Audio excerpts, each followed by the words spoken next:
इस महामंत्र को सुनकर अदृश्य शत्रु का चेहरा बदल दें। इस कल युग में अवतरित कुछ ऐसे प्राणी हैं जिन्हें देखकर आपको ये पता लगाने में मुश्किल होता होगा कि जिस व्यक्ति को आप अपना दोस्त समझ रहे हैं, कहीं उसके अंदर आपके लिए कोई दुश्मनी तो नहीं पनप रही है, या फिर आप किसी ऐसे व्यक्ति से अनभिज्ञ हैं जिसके अंदर आपको तबाह करने की ज्वाला धधक रही है। इस प्रकार के प्राणियों को अदृश्य शत्रु का नाम दिया गया है। भक्तों, वीडियो को पूरा देखने का प्रयास करें, क्योंकि आज आपके सामने एक ऐसा मंत्र प्रस्तुत करने जा रहा हूं, जिसको पूरा देखकर और मंत्र उच्चारण को श्रवण कर आप अपना तकदीर बदल सकते हैं। भक्तों, आपका जीवन सफल होने के साथ साथ डर, भय, शत्रु बाधा जैसे सभी संकटों से मुक्ति मिल सकती है। हम अपनी लाइफ में बहुत सारे दोस्त बनाते हैं, अपने दुख और खुशियों में हमेशा उनका साथ चाहते हैं।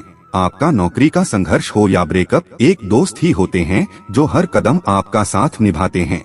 जैसे जैसे जीवन में आगे बढ़ते हैं, कुछ नए दोस्त आपसे जुड़ते हैं तो कुछ पीछे छूट जाते हैं, लेकिन हर किसी की किस्मत अच्छी नहीं होती और कुछ लोग दोस्ती में धोखा खा जाते हैं। अब प्रश्न यह उठता है कि कैसे पहचाने कि कौन असल में आपका दोस्त है और कौन दुश्मन। सच में दूसरों को पहचानना बहुत मुश्किल होता है। हो सकता है जो इंसान आपका दोस्त होने का दावा कर रहा है वह आपका दुश्मन हो। सबसे पहले हम आपको ऐसे लोगों के कुछ लक्षण बताते हैं जिनकी मदद से शायद आप फ्रेनेमी को पहचान पाएंगे। फ्रेनेमी एक ऐसा शब्द है जो फ्रेंड और एनिमी दोनों शब्दों से मिलकर बना है। वह व्यक्ति जो आपके साथ दोस्त बनकर रहता है लेकिन असल में आपके प्रति उसके विचार दुश्मन वाले हैं। वह आपके सामने आपका शुभचिंतक बनने का नाटक करता है, लेकिन वो सच में आपकी जिंदगी का सबसे बुरा इंसान हो सकता है। भक्तों, उसके मन में हमेशा आपके लिए ईर्ष्या भाव होता है।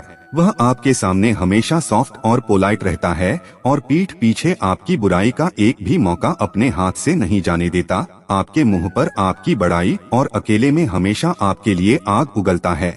आप हमेशा उसकी बातचीत का हिस्सा होते हैं, तो समझिए वह आपका असली दोस्त नहीं है। ऐसे लोगों के ऊपर कहावत सच बैठती है कि हाथी के दांत खाने के और दिखाने के और हमेशा आपकी नकारात्मक छवि पेश करने के कोशिश में रहते हैं। अगर कोई आपकी प्रशंसा करने लगे तो तुरंत उसका विरोध करना इनकी फितरत होती है। हमेशा आपकी कमियों को गिनाते रहना और आपकी बड़ाई सुनते ही उसके चेहरे के भाव बदल जाना, आपकी किसी सफलता पर खुश होने का दिखावा करना और साथ ही आपको एहसास कराना कि आपने कोई बड़ा तीर नहीं मारा है। आपकी फीलिंग्स की चिंता किए बिना आपके बारे में कुछ भी बोल देना, फिर खुद का बचाव करते हुए झूठ का सहारा लेना इनकी आदत होती है। भक्तों, ऐसे लोग एक पल में अपने हाव भाव बदल देते हैं। वो आपको अप्रत्यक्ष रूप से चोट पहुंचाने का एक भी मौका नहीं गवाते। अगर आपको इनमें से कुछ लक्षण अपने किसी भी दोस्त में नजर आते हैं तो बेहतर होगा कि आप उनसे दूरियां बनाएं और सतर्क रहें। दोस्त हमारे जिंदगी का अहम हिस्सा होता है। दोस्तों के साथ हम अपने लाइफ एक्सपीरियंस शेयर करते हैं, हंसी मजाक करते हैं और बहुत से खुशनुमा पल बिताते हैं। वक्त जरूरत में सबसे पहले दोस्त ही काम आते हैं। अच्छे दोस्तों के साथ एक बेहतरीन सपोर्ट सिस्टम डेवलप होता है। दोस्तों के साथ होने से कॉन्फिडेंस मजबूत होता है। यही नहीं, दोस्तों के साथ हर तरह की नेगेटिविटी और परेशानियां धुंधली पड़ जाती हैं और जिंदगी खुशनुमा नजर आती है। लेकिन अगर दोस्त ही दुश्मन बन जाए तो उससे खतरनाक कुछ भी नहीं होता। भक्तों, अगर किसी वजह से दोस्त नाराज हो जाए और अंदर ही अंदर आपके लिए मुश्किलें खड़ी करने लगे तो उससे निपटना बहुत ज्यादा मुश्किल होता है। दोस्त के दुश्मन बन जाने का एहसास बहुत देर से होता है और दोस्त से दूर होना भी बहुत तकलीफदेह होता है। लेकिन खुद को मजबूत रखने के लिए और पछतावे से बचने के लिए दोस्तों की शक्ल में मौजूद दुश्मनों से बचना बहुत जरूरी है। अगर आप कोरोना रूपी अदृश्य शत्रु से छुटकारा पाना चाहते हैं तो हनुमान जी के इस प्रभावशाली महामंत्र को पूरा सुनकर देख ले। भक्तों, हनुमान जी आपके जिंदगी से सभी संकट को दूर करके खुशहाली भर देंगे, इसमें कोई संशय नहीं है। हनुमान जी के प्रति शरणागत होने के लिए इस श्लोक मंत्र का जप या उच्चारण को सुनने से हनुमान जी तुरंत ही साधक की प्रार्थना सुन लेते हैं और वे उनको अपनी शरण में ले लेते हैं। जो व्यक्ति हनुमान जी का प्रतिदिन ध्यान करते हैं, हनुमान जी उनकी बुद्धि से क्रोध को हटाकर बल का संचार कर देते हैं। हनुमान भक्त शांतचित्त, निर्भीक और समझदार बन जाता है। इस मंत्र को सुनते समय अपने अदृश्य शत्रु के साथ साथ सभी प्रकार के शत्रुओं से मुक्ति मिलने एवं अपनी सभी मनोकामनाओं की पूर्ति होने के लिए प्रभु श्री राम और पवन पुत्र हनुमान जी का ध्यान करते हुए मंत्र संख्या के अनुसार मंत्र उच्चारण को पूरा 108 बार सुने। इस श्लोक मंत्र उच्चारण के प्रभाव से आपका जीवन खुशहाल होगा। भक्तों, इस मंत्र श्लोक का अर्थ इस प्रकार है: जिनका मन के समान गति और वायु के समान वेग है, जो परम जितेंद्रिय और बुद्धिमानों में श्रेष्ठ हैं। उन पवन पुत्र वानरों में प्रमुख श्री रामदूत की मैं शरण लेता हूँ। कलयुग में हनुमान जी की भक्ति से बढ़कर किसी अन्य की भक्ति में शक्ति नहीं है। श्री रामदूत, हम सभी आपके शरणागत हैं। अपने जीवन को खुशहाल बनाने के लिए मंत्र उच्चारण को पूरा सुने भक्तों। मनोजवं मारुततुल्यवेगं जितेन्द्रियं बुद्धिमतां वरिष्ठं वातात्मजं वानरयूथमुख्यं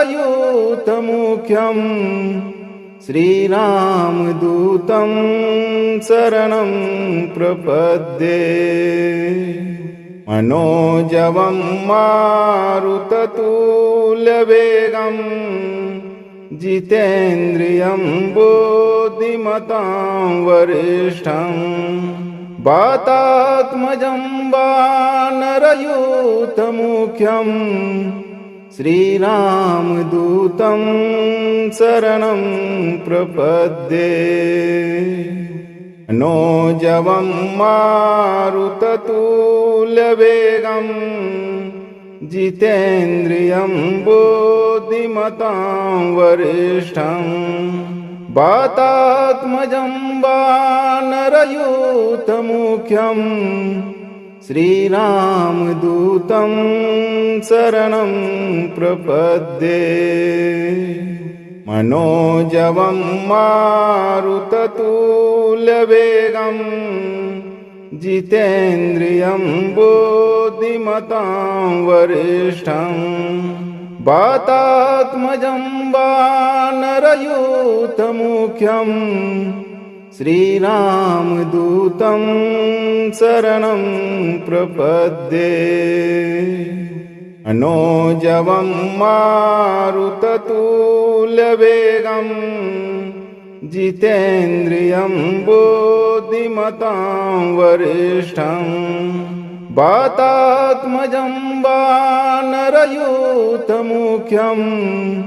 श्रीरामदूतं शरणं प्रपद्ये। मनोजवं मारुततुल्यवेगं जितेन्द्रियं बुद्धिमतां वरिष्ठं वातात्मजं वानरयूथमुख्यं श्रीरामदूतं शरणं प्रपद्ये। मनोजवं मारुततुल्यवेगं जितेन्द्रियं बुद्धिमतां वरिष्ठं वातात्मजं वानरयूथमुख्यं श्रीरामदूतं शरणं प्रपद्ये। मनोजवं मारुततुल्यवेगं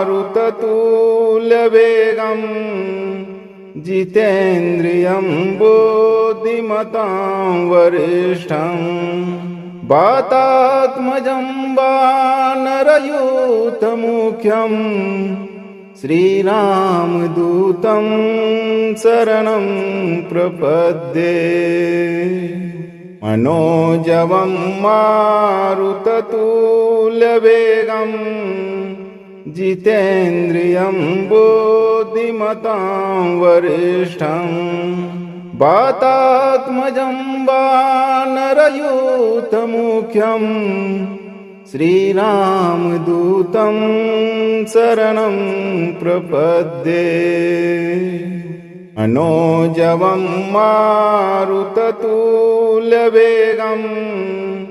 जितेन्द्रियं बुद्धिमतां वरिष्ठं वातात्मजं वानरयूथमुख्यं श्रीरामदूतं शरणं प्रपद्ये। मनोजवं मारुततुल्यवेगं जितेन्द्रियं बुद्धिमतां वरिष्ठं वातात्मजं वानरयूथमुख्यं श्रीरामदूतं शरणं प्रपद्ये। मनोजवं मारुततुल्यवेगं जितेन्द्रियं बुद्धिमतां वरिष्ठं वातात्मजं वानरयूथमुख्यं श्रीरामदूतं शरणं प्रपद्ये। मनोजवं मारुततुल्यवेगं जितेन्द्रियं बुद्धिमतां वरिष्ठं वातात्मजं वानरयूथमुख्यं श्रीरामदूतं शरणं प्रपद्ये। मनोजवं मारुततुल्यवेगं जितेन्द्रियं बुद्धिमतां वरिष्ठं वातात्मजं वानरयूथमुख्यं श्रीरामदूतं शरणं प्रपद्ये। मनोजवं मारुततुल्यवेगं जितेन्द्रियं बुद्धिमतां वरिष्ठं वातात्मजं वानरयूथमुख्यं श्रीरामदूतं शरणं प्रपद्ये। मनोजवं मारुततुल्यवेगं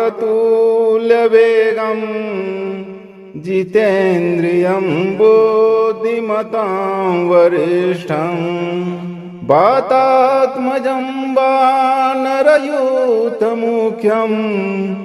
श्रीरामदूतं शरणं प्रपद्ये। मनोजवं मारुततुल्यवेगं जितेन्द्रियं बुद्धिमतां वरिष्ठं वातात्मजं वानरयूथमुख्यं श्रीरामदूतं शरणं प्रपद्ये।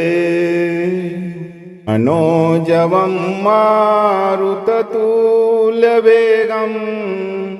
जितेन्द्रियं बुद्धिमतां वरिष्ठं वातात्मजं वानरयूथमुख्यं श्रीरामदूतं शरणं प्रपद्ये। मनोजवं मारुततुल्यवेगं जितेन्द्रियं बुद्धिमतां वरिष्ठं वातात्मजं वानरयूथमुख्यं श्रीरामदूतं शरणं प्रपद्ये। मनोजवं मारुततुल्यवेगं जितेन्द्रियं बुद्धिमतां वरिष्ठं वातात्मजं वानरयूथमुख्यं श्रीरामदूतं शरणं प्रपद्ये। मनोजवं मारुततुल्यवेगं जितेन्द्रियं बुद्धिमतां वरिष्ठं वातात्मजं वानरयूथमुख्यं श्रीरामदूतं शरणं प्रपद्ये। मनोजवं मारुततुल्यवेगं जितेन्द्रियं बुद्धिमतां वरिष्ठं वातात्मजं वानरयूथमुख्यं श्रीरामदूतं शरणं प्रपद्ये। मनोजवं मारुततुल्यवेगं जितेन्द्रियं बुद्धिमतां वरिष्ठं वातात्मजं वानरयूथमुख्यं श्रीरामदूतं शरणं प्रपद्ये। मनोजवं मारुततुल्यवेगं जितेन्द्रियं बुद्धिमतां वरिष्ठं वातात्मजं वानरयूथमुख्यं श्रीरामदूतं शरणं प्रपद्ये। मनोजवं मारुततुल्यवेगं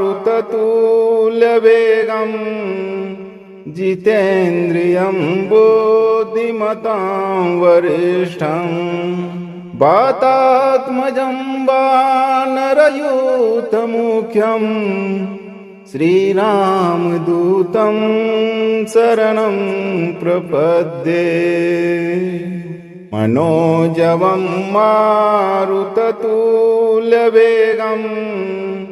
जितेन्द्रियं बुद्धिमतां वरिष्ठं वातात्मजं वानरयूथमुख्यं श्रीरामदूतं शरणं प्रपद्ये। मनोजवं मारुततुल्यवेगं जितेन्द्रियं बुद्धिमतां वरिष्ठं वातात्मजं वानरयूथमुख्यं श्रीरामदूतं शरणं प्रपद्ये। मनोजवं मारुततुल्यवेगं जितेन्द्रियं बुद्धिमतां वरिष्ठं वातात्मजं वानरयूथमुख्यं श्रीरामदूतं शरणं प्रपद्ये। मनोजवं मारुततुल्यवेगं जितेन्द्रियं बुद्धिमतां वरिष्ठं वातात्मजं वानरयूथमुख्यं श्रीरामदूतं शरणं प्रपद्ये। मनोजवं मारुततुल्यवेगं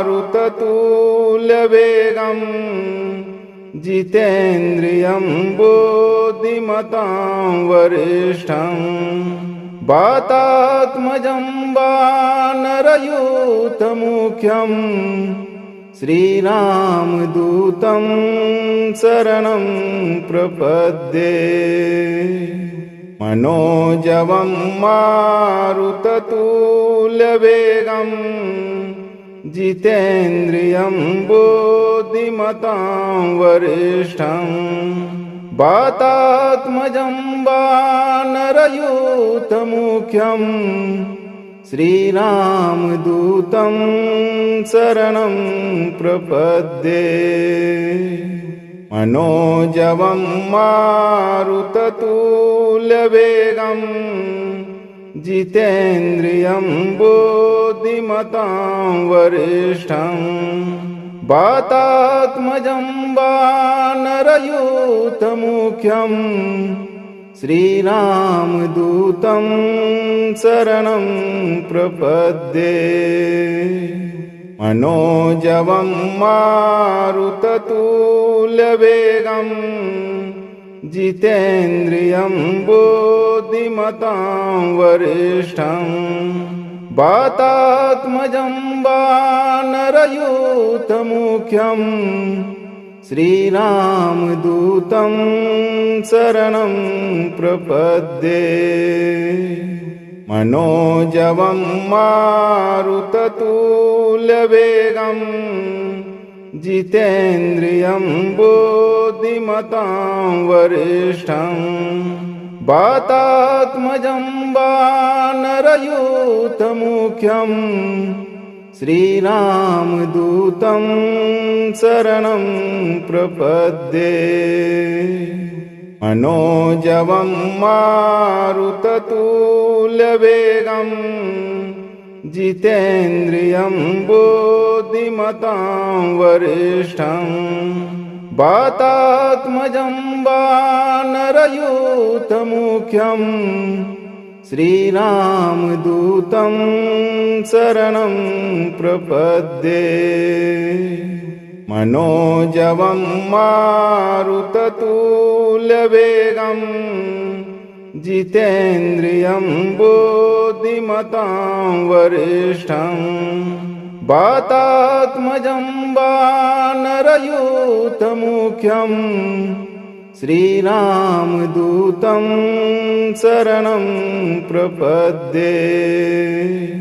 मनोजवं मारुततुल्यवेगं जितेन्द्रियं बुद्धिमतां वरिष्ठं वातात्मजं वानरयूथमुख्यं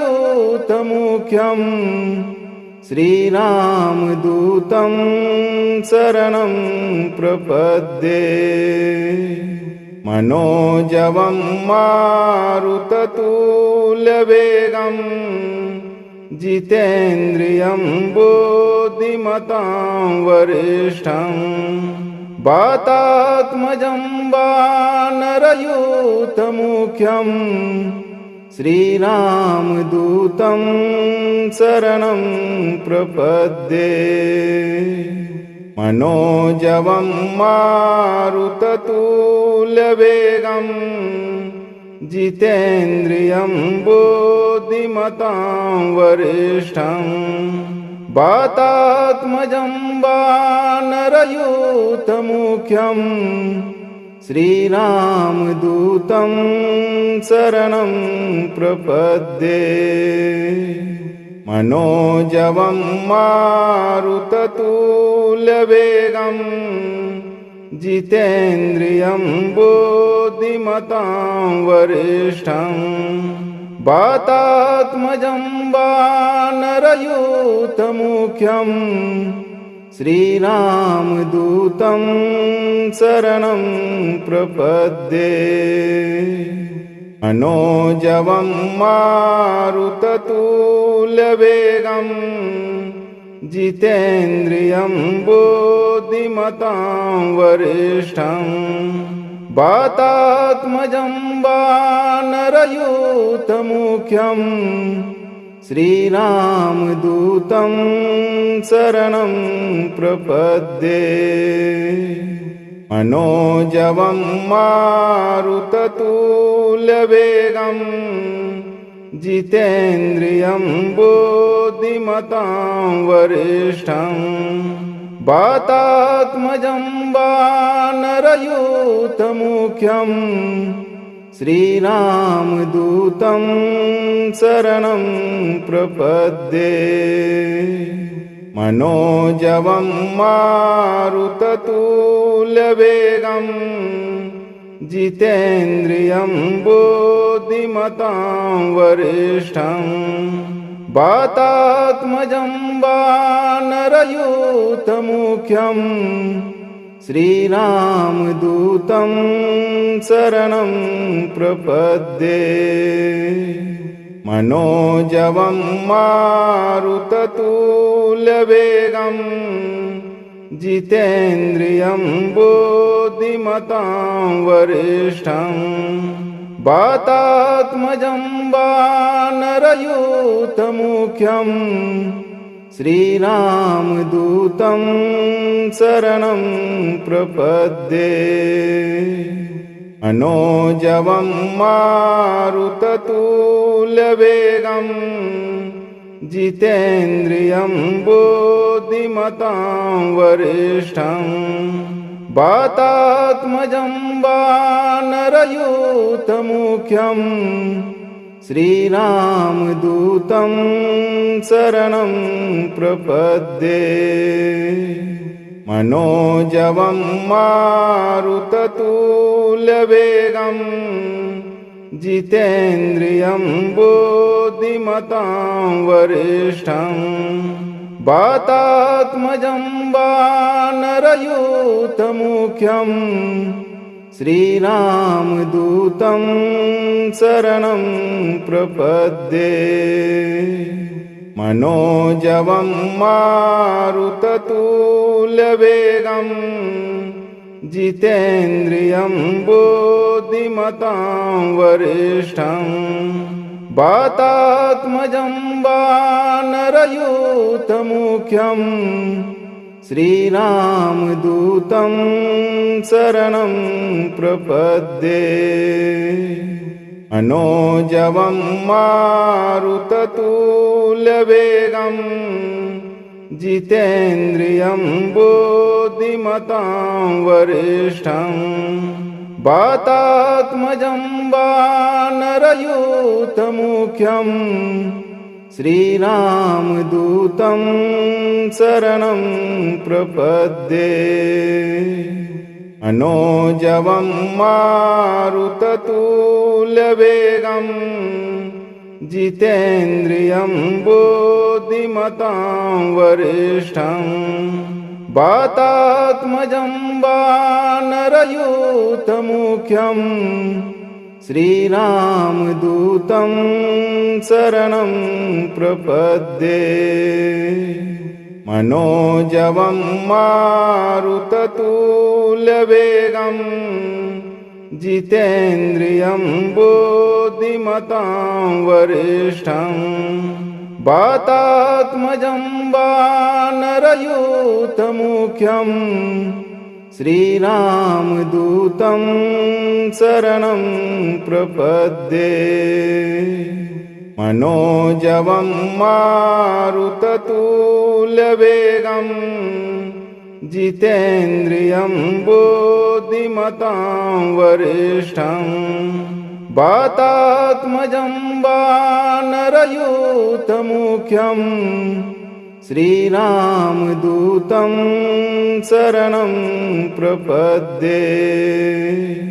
मनोजवं मारुततुल्यवेगं जितेन्द्रियं बुद्धिमतां वरिष्ठं वातात्मजं वानरयूथमुख्यं श्रीरामदूतं शरणं प्रपद्ये। मनोजवं मारुततुल्यवेगं जितेन्द्रियं बुद्धिमतां वरिष्ठं वातात्मजं वानरयूथमुख्यं श्रीरामदूतं शरणं प्रपद्ये। मनोजवं मारुततुल्यवेगं जितेन्द्रियं बुद्धिमतां वरिष्ठं वातात्मजं वानरयूथमुख्यं श्रीरामदूतं शरणं प्रपद्ये। मनोजवं मारुततुल्यवेगं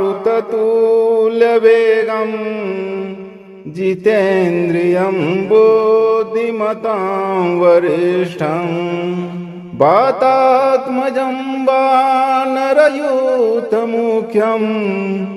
श्रीरामदूतं शरणं प्रपद्ये। मनोजवं मारुततुल्यवेगं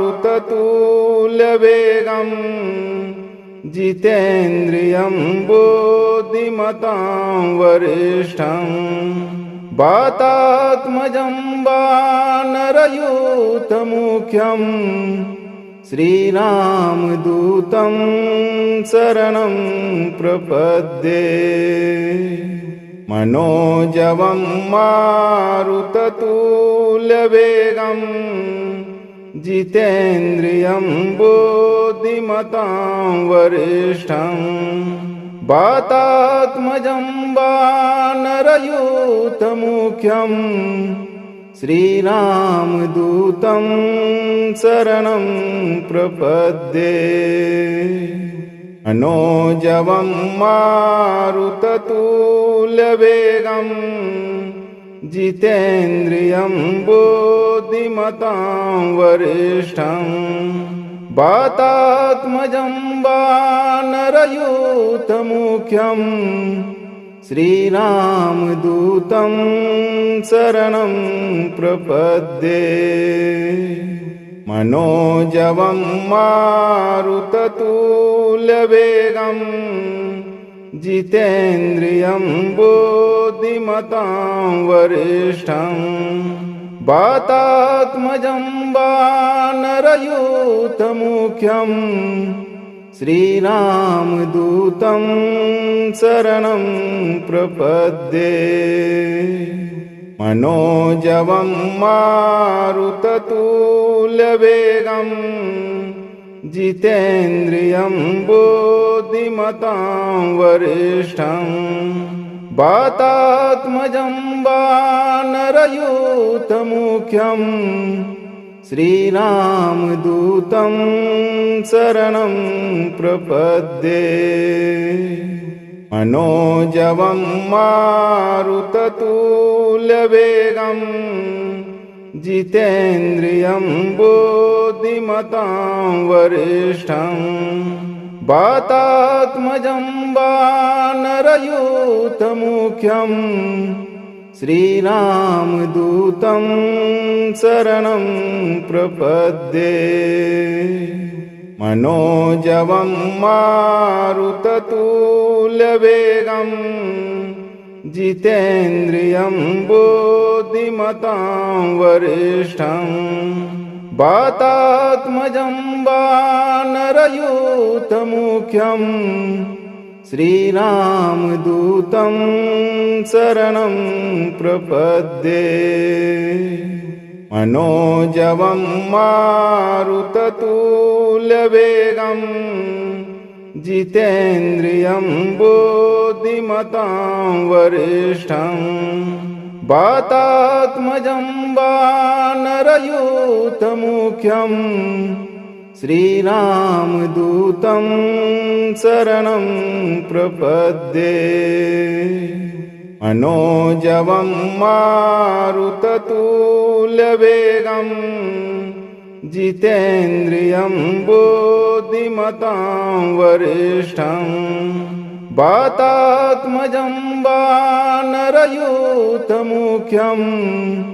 श्रीरामदूतं शरणं प्रपद्ये। मनोजवं मारुततुल्यवेगं जितेन्द्रियं बुद्धिमतां वरिष्ठं वातात्मजं वानरयूथमुख्यं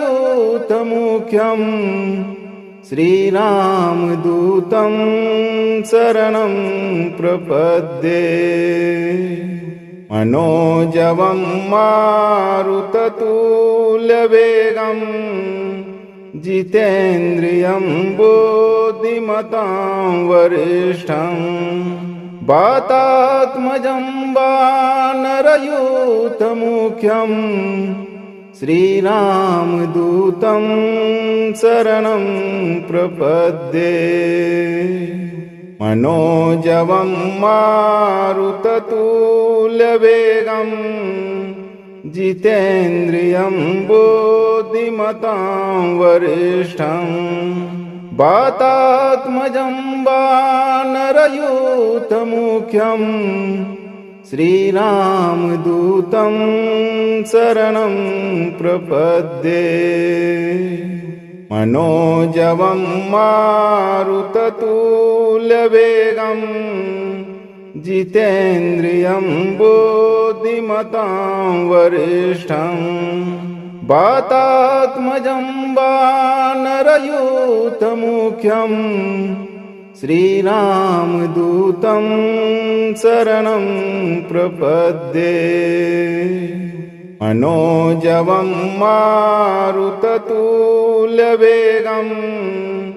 जितेन्द्रियं बुद्धिमतां वरिष्ठं वातात्मजं वानरयूथमुख्यं श्रीरामदूतं शरणं प्रपद्ये। मनोजवं मारुततुल्यवेगं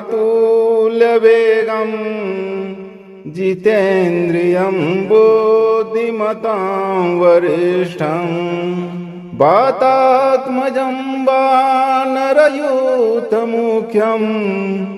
श्रीरामदूतं शरणं प्रपद्ये। मनोजवं मारुततुल्यवेगं जितेन्द्रियं बुद्धिमतां वरिष्ठं वातात्मजं वानरयूथमुख्यं श्रीरामदूतं शरणं प्रपद्ये। मनोजवं मारुततुल्यवेगं जितेन्द्रियं बुद्धिमतां वरिष्ठं वातात्मजं वानरयूथमुख्यं श्रीरामदूतं शरणं प्रपद्ये। मनोजवं मारुततुल्यवेगं जितेन्द्रियं बुद्धिमतां वरिष्ठं वातात्मजं वानरयूथमुख्यं श्रीरामदूतं शरणं प्रपद्ये। मनोजवं मारुततुल्यवेगं जितेन्द्रियं बुद्धिमतां वरिष्ठं वातात्मजं वानरयूथमुख्यं श्रीरामदूतं शरणं प्रपद्ये। मनोजवं मारुततुल्यवेगं जितेन्द्रियं बुद्धिमतां वरिष्ठं वातात्मजं वानरयूथमुख्यं श्रीरामदूतं शरणं प्रपद्ये। मनोजवं मारुततुल्यवेगं जितेन्द्रियं बुद्धिमतां वरिष्ठं वातात्मजं वानरयूथमुख्यं श्रीरामदूतं शरणं प्रपद्ये। मनोजवं मारुततुल्यवेगं जितेन्द्रियं बुद्धिमतां वरिष्ठं वातात्मजं वानरयूथमुख्यं श्रीरामदूतं शरणं प्रपद्ये। मनोजवं मारुततुल्यवेगं जितेन्द्रियं बुद्धिमतां वरिष्ठं वातात्मजं वानरयूथमुख्यं श्रीरामदूतं शरणं प्रपद्ये। मनोजवं मारुततुल्यवेगं जितेन्द्रियं बुद्धिमतां वरिष्ठं वातात्मजं वानरयूथमुख्यं श्रीरामदूतं शरणं प्रपद्ये। मनोजवं मारुततुल्यवेगं जितेन्द्रियं बुद्धिमतां वरिष्ठं वातात्मजं वानरयूथमुख्यं श्रीरामदूतं शरणं प्रपद्ये। मनोजवं मारुततुल्यवेगं जितेन्द्रियं बुद्धिमतां वरिष्ठं वातात्मजं वानरयूथमुख्यं श्रीरामदूतं शरणं प्रपद्ये। मनोजवं मारुततुल्यवेगं जितेन्द्रियं बुद्धिमतां वरिष्ठं वातात्मजं वानरयूथमुख्यं श्रीरामदूतं शरणं प्रपद्ये।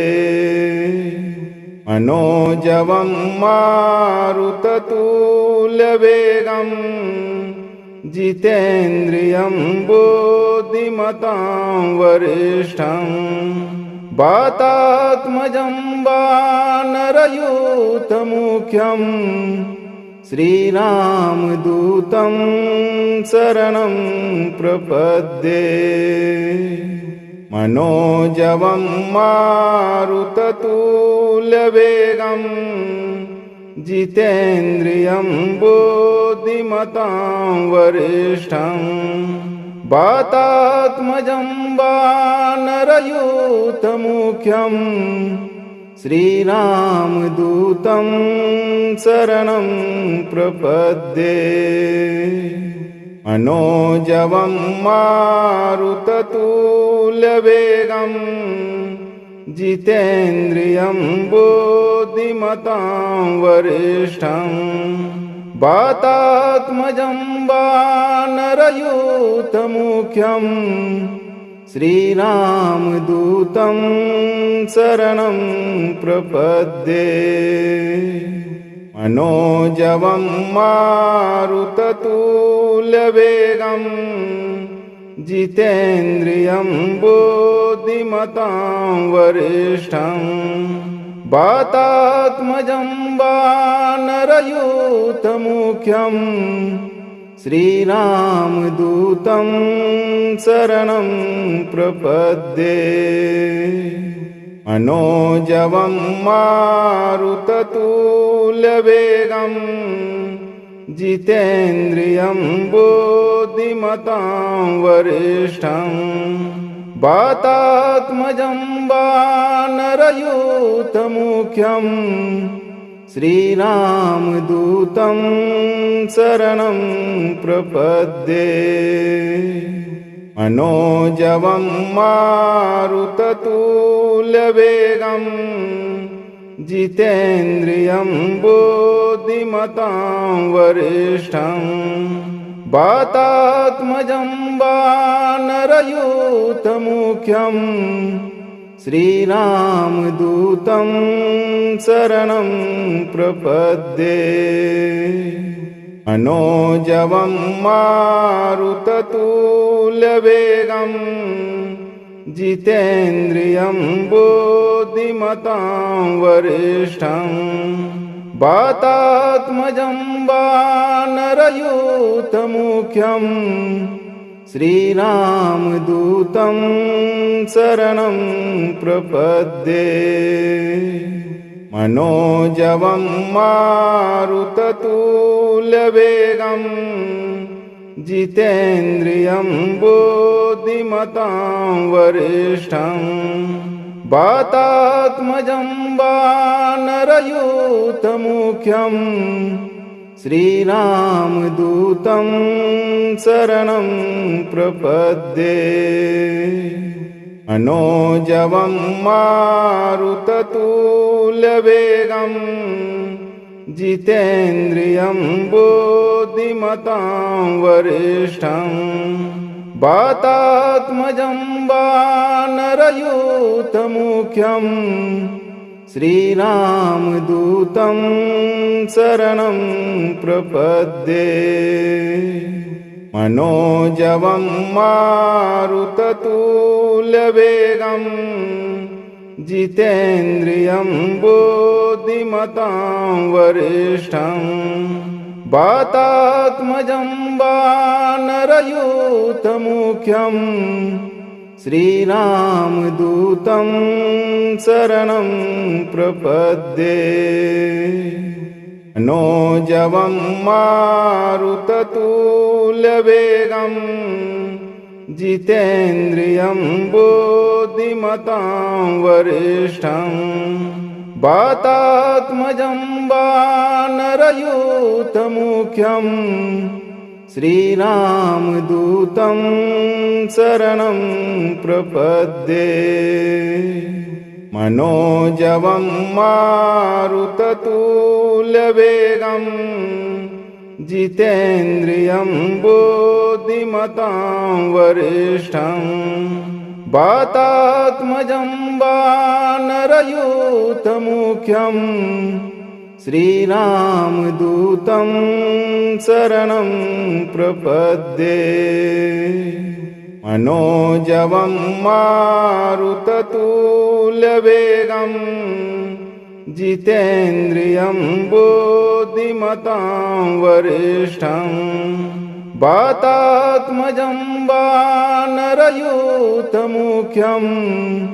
श्रीरामदूतं शरणं प्रपद्ये। मनोजवं मारुततुल्यवेगं जितेन्द्रियं बुद्धिमतां वरिष्ठं वातात्मजं वानरयूथमुख्यं श्रीरामदूतं शरणं प्रपद्ये। मनोजवं मारुततुल्यवेगं जितेन्द्रियं बुद्धिमतां वरिष्ठं वातात्मजं वानरयूथमुख्यं श्रीरामदूतं शरणं प्रपद्ये। मनोजवं मारुततुल्यवेगं जितेन्द्रियं बुद्धिमतां वरिष्ठं वातात्मजं वानरयूथमुख्यं श्रीरामदूतं शरणं प्रपद्ये। मनोजवं मारुततुल्यवेगं जितेन्द्रियं बुद्धिमतां वरिष्ठं वातात्मजं वानरयूथमुख्यं श्रीरामदूतं शरणं प्रपद्ये। मनोजवं मारुततुल्यवेगं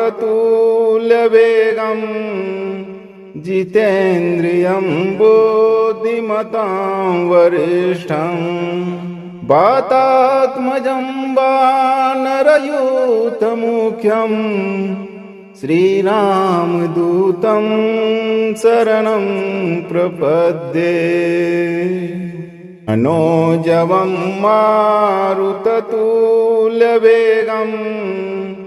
जितेन्द्रियं बुद्धिमतां वरिष्ठं वातात्मजं वानरयूथमुख्यं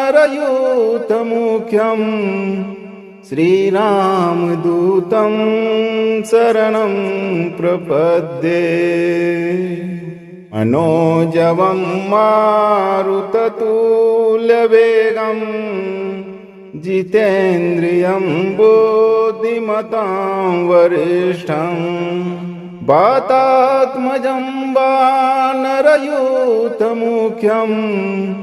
श्रीरामदूतं शरणं प्रपद्ये। मनोजवं मारुततुल्यवेगं जितेन्द्रियं बुद्धिमतां वरिष्ठं वातात्मजं वानरयूथमुख्यं श्रीरामदूतं शरणं प्रपद्ये मनोजवं मारुततुल्यवेगं जितेन्द्रियं बुद्धिमतां वरिष्ठं वातात्मजं वानरयूथमुख्यं श्रीरामदूतं शरणं प्रपद्ये मनोजवं मारुततुल्यवेगं जितेन्द्रियं बुद्धिमतां वरिष्ठं वातात्मजं वानरयूथमुख्यं श्रीरामदूतं शरणं प्रपद्ये मनोजवं मारुततुल्यवेगं जितेन्द्रियं बुद्धिमतां वरिष्ठं वातात्मजं वानरयूथमुख्यं श्रीरामदूतं शरणं प्रपद्ये मनोजवं मारुततुल्यवेगं जितेन्द्रियं बुद्धिमतां वरिष्ठं वातात्मजं वानरयूथमुख्यं श्रीरामदूतं शरणं प्रपद्ये मनोजवं मारुततुल्यवेगं जितेन्द्रियं बुद्धिमतां वरिष्ठं वातात्मजं वानरयूथमुख्यं श्रीरामदूतं शरणं प्रपद्ये। अगर आपको ये वीडियो लाभप्रद लगा हो तो वीडियो को लाइक करें, दोस्तों को शेयर करें और चैनल को सब्सक्राइब करके दरबार की घंटी जरूर बजा दें ताकि आपके जीवन को सुखमय बनाने वाली नोटिफिकेशन सबसे पहले आप तक पहुंचे। धैर्य रखें और सही कर्म करें। प्रभु श्री राम और हनुमान जी आपके सभी कष्टों का निवारण अवश्य करेंगे। सियावर रामचंद्र की जय, पवनसुत हनुमान की जय, बगल में लखनलाल की जय। जय जय सीताराम, जय बालाजी महाराज, जय बागेश्वर धाम सरकार।